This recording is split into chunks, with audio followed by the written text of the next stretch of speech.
Bueno, muchas gracias por el espacio, gracias también a todas las personas que apoyan el evento y a los asistentes que están acá. Mi ponencia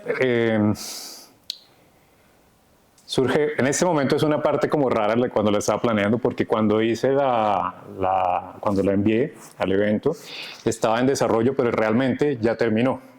De hecho, ya se publicó el artículo respecto o que, digamos, reúne las memorias sobre toda la investigación.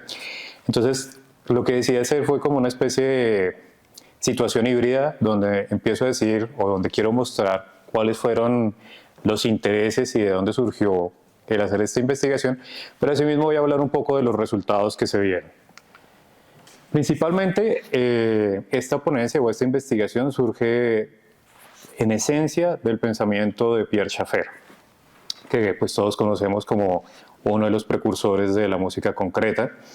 Digo uno de los precursores, pero en realidad se considera como el padre de la música concreta. Lo dejo entre paréntesis porque generalmente hay más personas trabajando alrededor de una idea, pero casi siempre es una la que toma como el liderazgo, por ponerlo así, pero bueno, eso lo dejo entre paréntesis porque puede que más adelante se empiecen a reevaluar este tipo de cosas, igual como pasó con la música electrónica.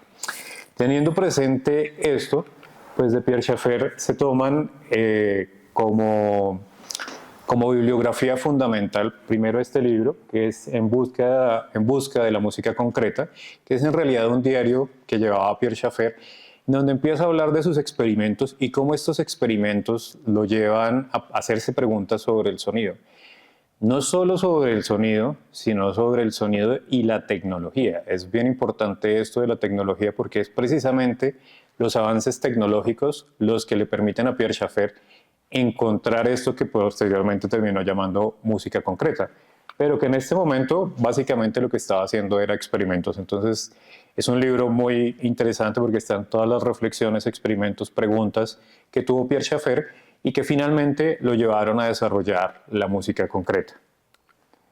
Después de esto, muy posterior, está el Tratado de los Objetos Musicales, donde ya está reflexionando propiamente en la música concreta sobre cómo coincide el sonido, por qué la llama música concreta, porque la música que nosotros consideramos música generalmente, que contiene una gramática tonal, modal o lo que sea, es para él más bien una música abstracta, más que esta que sí es una música que es concreta porque son los sonidos concretos del mundo a los que uno puede acceder sin ningún tipo de conocimiento del código o de la gramática. Eso también lo dejo entre paréntesis porque por algo se volvió una estética la música concreta.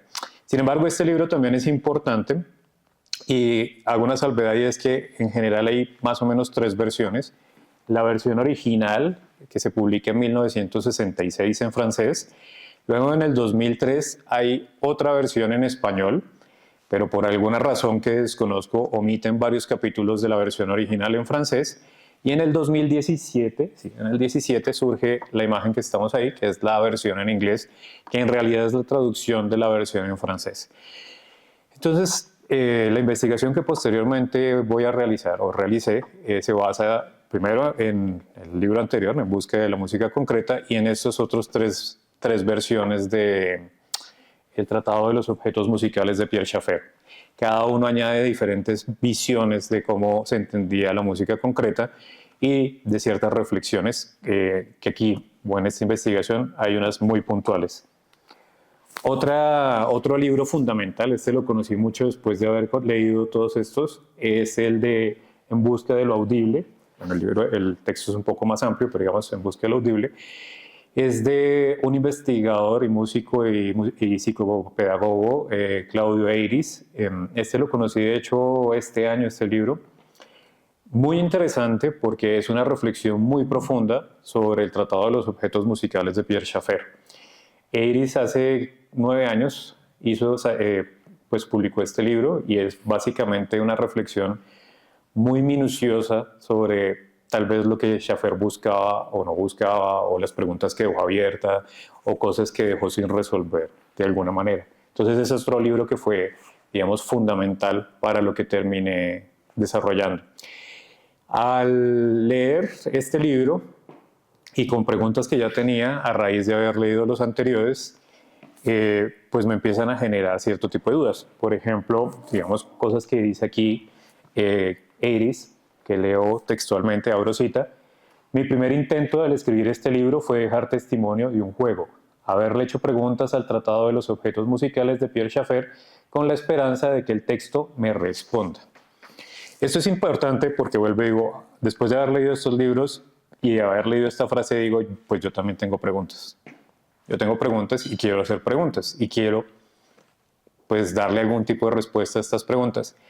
Tenía una ventaja y una desventaja. Una desventaja es que Pierre Schaeffer murió hace mucho, entonces pues no me va a dar ninguna respuesta, hay hipótesis. Y bueno, es como es la situación, no puedo hacer nada, ¿sí? Pero Gabriel, o sea, Claudio Gabriel Eiris, o Claudio Eiris, está vivo, está en Argentina, entonces lo contacté, empezamos a hablar, se dio como todo un diálogo alrededor de investigaciones y de preguntas más bien que teníamos en común. Empezamos a charlar y yo dije, bueno, pues él sí me puede responder las preguntas, él sí me puede responder. Entonces esto es importante porque en la investigación ya terminada, sí le hago una entrevista a Claudio Eiris, que está consignada en este artículo que les digo que ya está finalizado. Sin embargo, pues también empiezo a hacer preguntas hipotéticas, tanto a los libros de Schaeffer como a Claudio Eiris. Y bueno, no solo esto, sino que a raíz de todo esto y pues obviamente de nuestra posición actual, no solo geográfica, sino temporal, pues surgen dos preguntas fundamentales que conducen a esta investigación, que son, las leo textualmente: ¿es posible hoy, en un contexto de hiperestimulación, practicar una escucha consciente, es decir, una escucha reducida, como proponía Pierre Schaeffer? Y la otra pregunta es: ¿tiene sentido reivindicar la escucha reducida en el siglo XXI como forma crítica de relación con lo sonoro? Aquí ya podemos ver más o menos los intereses que tenía. Uno, eran pues todas las teorías sobre la escucha reducida de Schaeffer. No me centré propiamente en la música concreta, sino en un par de ideas que tienen que ver con la música concreta, que son la escucha reducida del objeto sonoro y la reducción fenomenológica.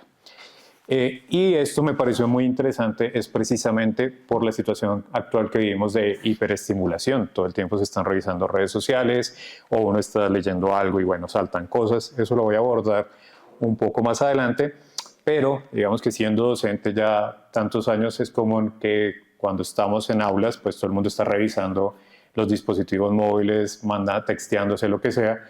Y bueno, esto me causó varias preguntas que traté de resolver o por lo menos exponer acá. Entonces, hay una cosa para tener en cuenta, aquí voy a ser muy sucinto porque si no nos demoraríamos un poco más, y es: la teoría de Schaeffer no se puede entender o no se logra entender completamente sin una idea de la fenomenología. Entonces él propone esto de la escucha reducida, habla del apogeo y cosas así por el estilo, pero eso no son conceptos musicales, esos son conceptos filosóficos de la fenomenología.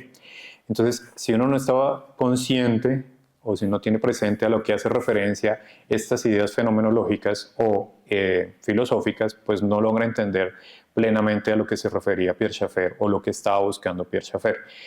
Él no lo hace explícito, pero es muy probable que las teorías fenomenológicas que aplica surgen desde Merleau-Ponty, más que de Husserl, pero pues Husserl sabemos que es como el que da inicio a toda esta visión fenomenológica y luego más adelante lo termina desarrollando Heidegger con una fenomenología de la existencia. Pero bueno, esto lo traigo a colación porque es importante para estas ideas de Schaeffer el concepto fenomenológico. Y entonces tenemos la pregunta de qué es la fenomenología. De manera resumida, me basé en estos autores, en la mente fenomenológica, porque es un libro mucho más actual que el de Husserl, que el de Merleau-Ponty, que también murió hace mucho tiempo, y bueno, muchos otros. Entonces dejan o traen cosas a colación que ya han tenido una reflexión durante casi un siglo. Entonces la fenomenología, digamos, de manera resumida, aunque en el texto lo expando un poco más, es el centrarse en la percepción de los fenómenos. De los fenómenos, cómo llegan a nuestra mente, cómo los percibimos, cómo se hacen, cómo percibimos la realidad de una forma u otra. No es preguntarse por el objeto o el noúmeno o las ideas o cosas así por el estilo, sino por la percepción. Es una percepción encarnada, es decir, en un cuerpo, y es una percepción que tiene que ser consciente. Y esto es importante porque el problema de la conciencia va directamente vinculado al problema de la atención. Y el problema de la atención, pues está con la tecnología. Y curiosamente la tecnología es lo que le permite a Pierre Schaeffer desarrollar la música concreta. Entonces es un ciclo ahí como de retroalimentación bien interesante que se da. Entonces, aquí resumidamente, pues ahí está la cita, ahorita la leo. Yo les decía que para esto de la escucha reducida, Schaeffer empieza a hablar mucho sobre la epogé, pero insisto, la epogé es un concepto que es de la fenomenología, no de la música. Él lo aplica a la música.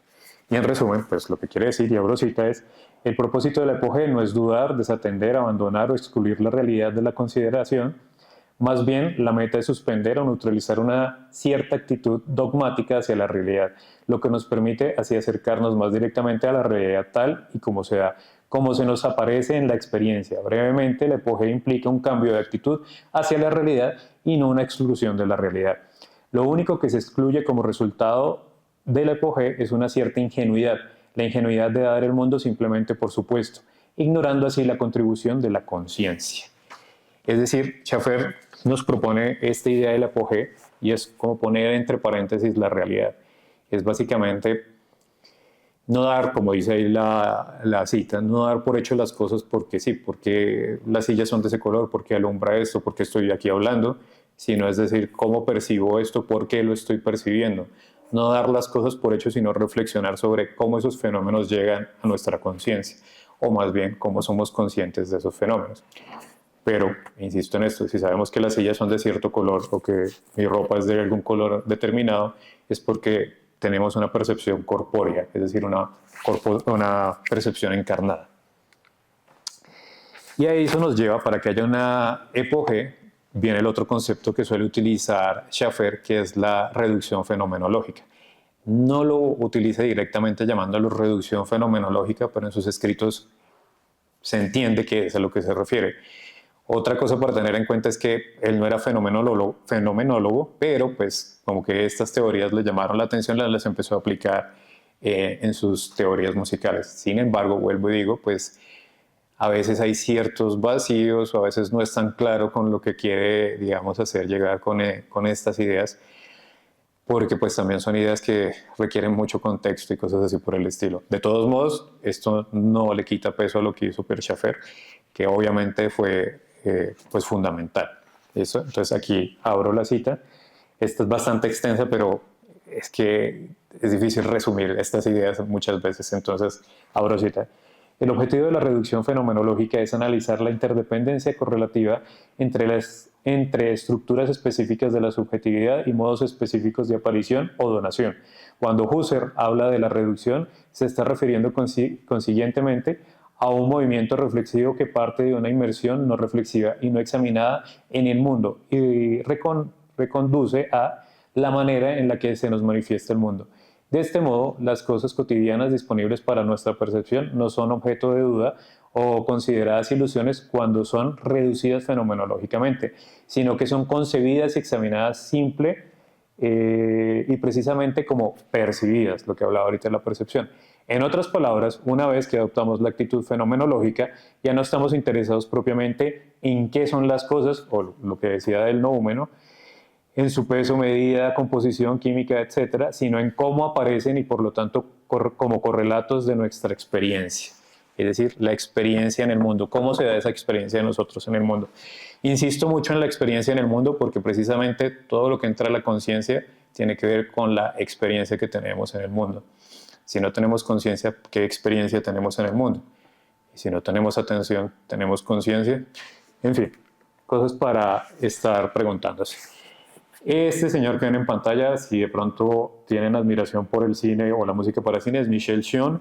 Es bastante conocido, la música diegética, extradiegética, transdiegética, todo el mundo habla de eso. Pero él fue discípulo de Schaeffer y también estuvo trabajando en el mismo, digamos, la misma línea de las músicas concretas, también eso lo llevó al audiovisual y esto, y él propone 3 tipos de escucha. La primera escucha que propone es la escucha causal. Entonces, por ejemplo, estamos en este auditorio, escuchamos una explosión o algo que parece una explosión y nos preguntamos qué pasó. Probablemente nos va a alertar y nos imaginamos que algo explotó. porque se parece a otras explosiones que hemos percibido. Este tipo de escucha es una escucha que se puede decir que es una escucha de supervivencia y que nos ayuda a tener atención, pero nos lleva a imaginar causas probables. ¿Por qué sonó así? ¿Por qué se dio ese tipo de sonoridad? En resumen, es un tipo de escucha que se puede vincular al índice peirciano, que no voy a elaborar mucho, pero si les interesa, François Biel desarrolla esta idea de la semiótica de Peirce, de la primeridad, segundidad y terceridad, en un concepto que se llama el isonoro, por si tal vez lo quieren profundizar un poco más. Otro tipo de escucha que manifiesta Shion es la escucha semántica, que es la que han estado practicando durante todo este momento. Esto es una escucha semántica. Yo estoy hablando a partir de una serie de códigos que identificamos como un lenguaje que tiene un nombre en específico y pues que obviamente tiene una codificación, porque pues tenemos que entender la coherencia, la gramática, la sintaxis de lo que sea que estoy diciendo para que ustedes puedan decodificarlo y entonces entender a lo que me refiero. Ese proceso de codificación y decodificación es lo que se suele denominar como un acto lingüístico, y básicamente el proceso del acto lingüístico es que pues, tenga algún tipo de incidencia entre las personas que están escuchando. Entonces, ese es otro tipo de escucha, la escucha semántica. Y la última escucha que propone Michel Chion es la que ya había desarrollado en gran medida Pierre Schaeffer, que es la escucha reducida. La escucha reducida se diferencia de las otras dos, es que no hay necesidad de un código, digamos con la semántica, no hay una necesidad de un código implícito, y por eso, insistiendo un poco con esto, Schaeffer decía que su música era concreta, en el sentido de que no había que conocer una gramática de antemano para entender al sonido. Si nosotros escuchamos una obra de Mozart, tenemos que entender la gramática de la música tonal. ¿Cuál es el objetivo de la música tonal? ¿Por qué se organiza la música tonal? ¿Cómo la música tonal se relaciona con la forma? ¿Cómo la forma, la música tonal se relacionan con el timbre y se relacionan con las ideas? Es decir, las frases, los periodos, todo este tipo de cuestiones. Entonces, de cierta manera, dice Schaeffer, si queremos, y bueno, y lo que dicen en general, si queremos entender ese tipo de música necesitamos una gramática. Claro, la podemos experienciar desde el punto de vista de la fenomenología, pero quién sabe si la vamos a entender lo que quiere decir el discurso. Ahora, lo otro es la escucha causal, como ya mencioné, es tratar de buscarle causas al sonido, pero la escucha reducida es no buscarle causas al sonido, no tiene una gramática, sino es buscar o reflexionar sobre el sonido en sí. ¿Cómo está, o sea, qué suena ahí? ¿Cuáles son las características propias del sonido? ¿Qué es el sonido que estoy escuchando? ¿Sí? Eso es lo interesante con la escucha reducida. Ahora, es posible entonces anclar en esta materia significante que es el sonido sin hacerla objeto de culto ni de placer estético, es decir, sin buscar ninguna referencia exterior al sonido mismo, ya sea su causa o su sentido. Esta otra alternativa es tomar el sonido mismo como objeto de estudio. Es a esto a lo que Schaeffer denominó objeto sonoro. En tanto a su escucha correspondiente la llamó escucha reducida, siendo esta la tercera de las escuchas inventadas por Pierre Schaeffer. La escucha reducida es la atención al sonido en sí mismo, sin buscarle causa, sin buscarle sentido. Es estar presente para el sonido y en el sonido, de una u otra manera. Entonces, ahí tenemos una reflexión, digamos, rápida, y es que hay una escucha reducida porque hay un objeto sonoro, hay un objeto sonoro porque hay una escucha reducida. Creo que ya estoy pasándome de tiempo, entonces voy a saltarme, ¿lo dejo? Bueno, entonces, aquí dejo este video que hice en pandemia y ahorita les cuento cómo, por qué. No sé si va a empezar o tengo que darle otra vez. A ver. ¿Será que le tengo que dar otra vez? No pasó. Entonces creo que sí toca devolverse.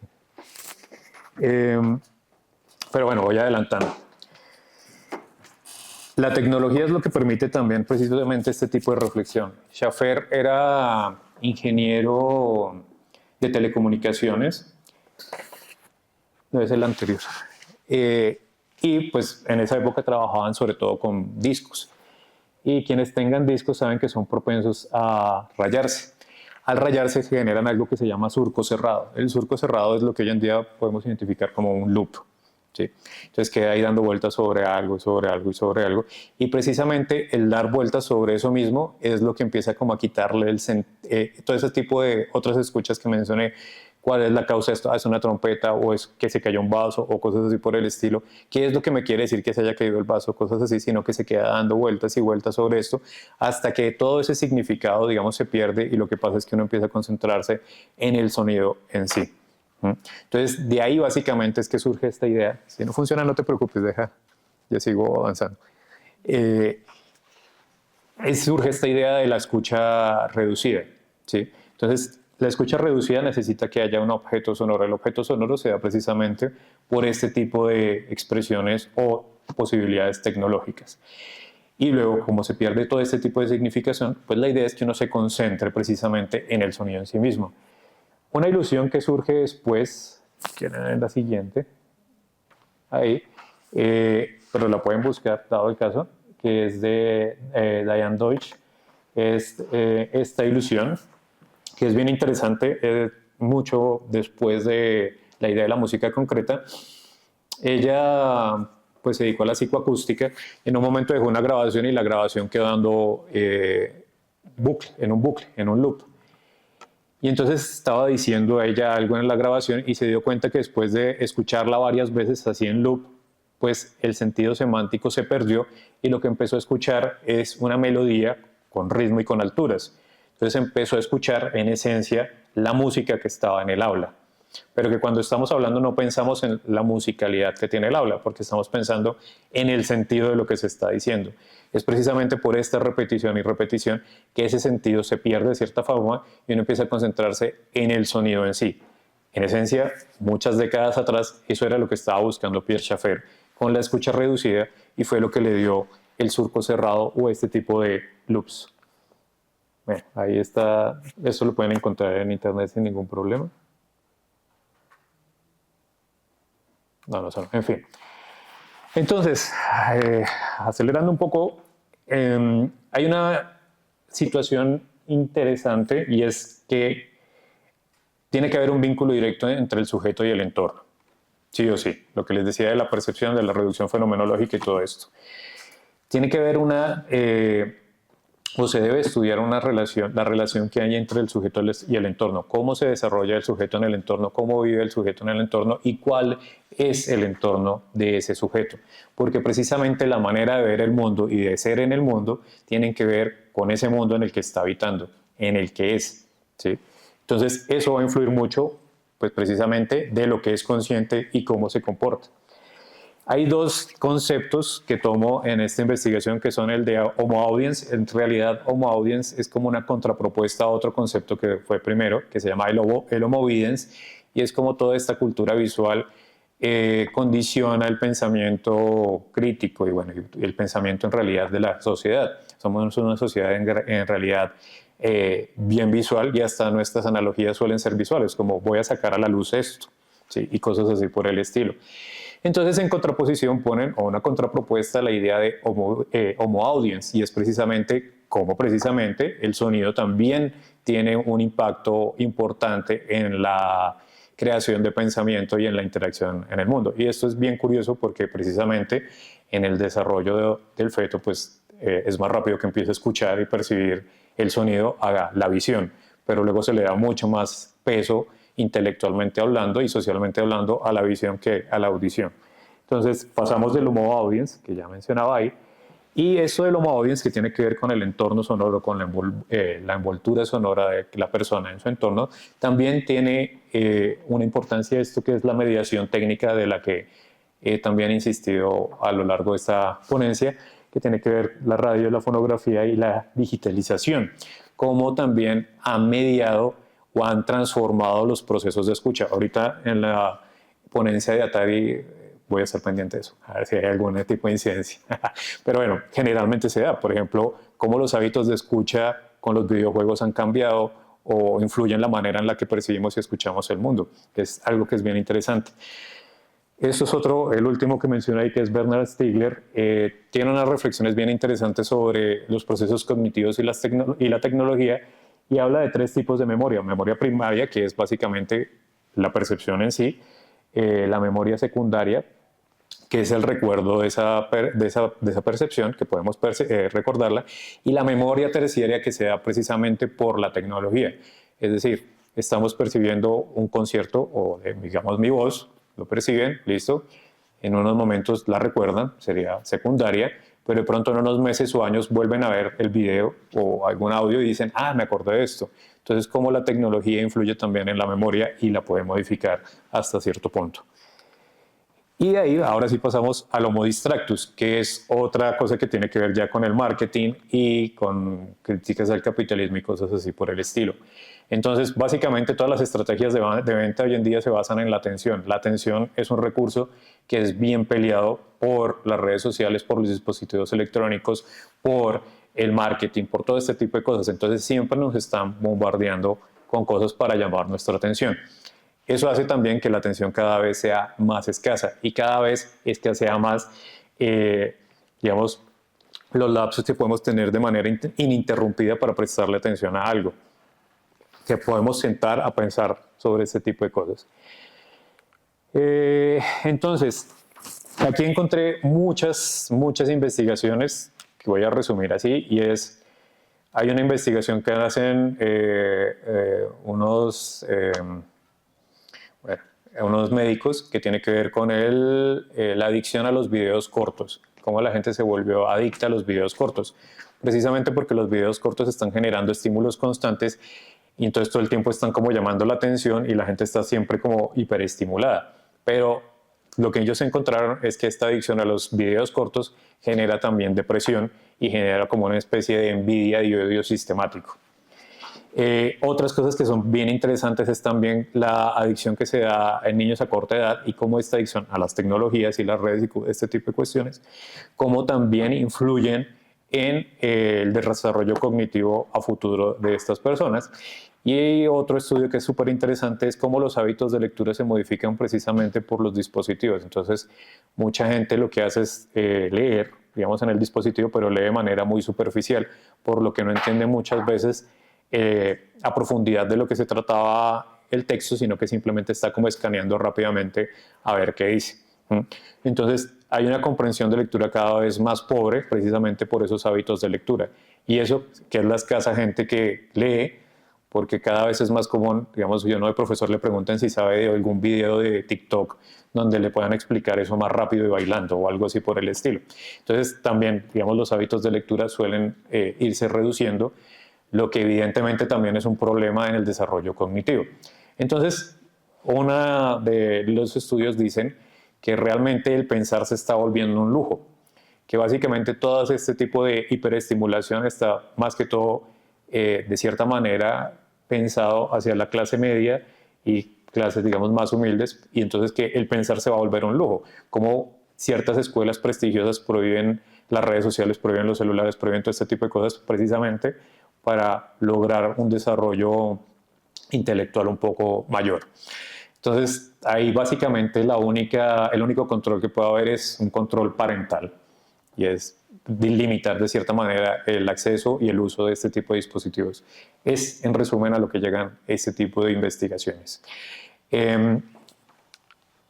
Y bueno, y eso es importante, y era lo que decía, lo de la fenomenología, la tecnología, cómo percibió lo de la música concreta y todo este tipo de cosas. Esta frase de William James me parece muy diciente también, es porque nuestra experiencia es aquello a lo que prestamos atención. ¿Sí? Pero entonces, ¿cuál es la experiencia de gente que todo el tiempo está haciendo zapping, scrolling o saltando de un lugar a otro? ¿A qué le están prestando atención? ¿Cuál es la experiencia que tienen? ¿Cuál es la idea que tienen en el mundo y de estar en el mundo? En otra de las investigaciones anteriores dicen que precisamente ese tipo de hábitos corroen el pensamiento crítico, y entonces la gente responde automáticamente a lo que ve en las redes sociales, los bulos o las fake news directamente.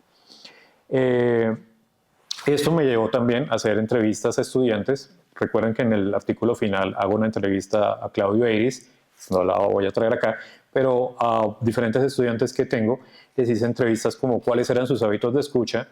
Es muy curioso porque los estudiantes que tengo son músicos, están estudiando música, y los hábitos de escucha es escuchar música mientras hacen otra cosa. Solo le ponen atención a la música cuando es una tarea, que tienen que hacer alguna transcripción o atender algo. Pero es muy raro que alguien, por lo menos a las personas que entrevisté, escuchen música atentamente. Casi siempre es casi que un ruido de fondo o un acompañamiento.